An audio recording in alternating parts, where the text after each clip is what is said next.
Hello guys, pag-usapan lang natin si Catherine Bernardo. Ayon kasi sa iba't ibang mga netizens, mukhang may alam daw si Catherine Bernardo patungkol umano kina Daniel Padilla at Kyla Estrada.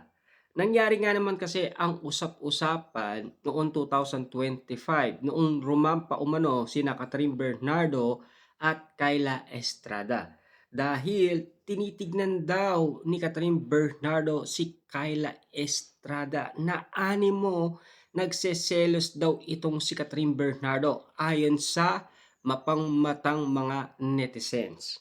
Yun kasi ang mga napapansin at nakikita ng iba.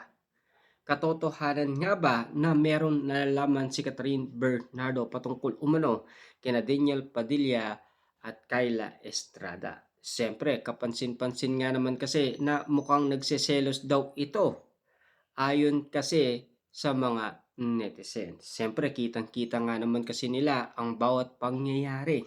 Dahil nag-viral at nag-trending nga naman kasi yan sa iba't ibang social media platform noong 2025. Siyempre, lahat ng bawat pangyayari ay napapag-usapan, lalong-lalo na ngayon. Hanggang ngayon kasi ay pinag-uusapan ang bawat istoryang nangyayari patungkol umano kina Daniel Padilla at Kyla Estrada.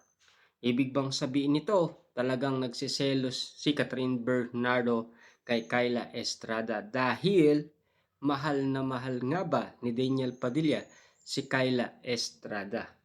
Yun kasi ang napapansin, yun kasi ang nakikita ng karamihan. Dahil sobrang sweet ng dalawa dahil may halong kilig at sweetness sa isa't isa.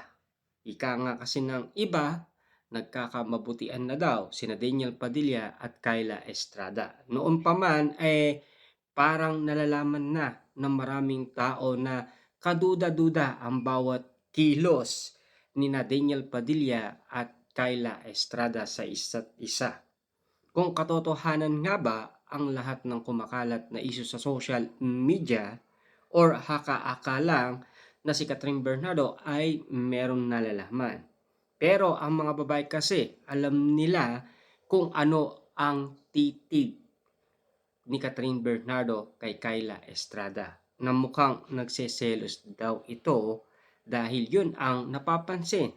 Dahil ganun din ang iba't ibang mga normal na mga babae kapag sila ay nagseselos kapag merong ibang pinopormahan ang kanilang kasintahan.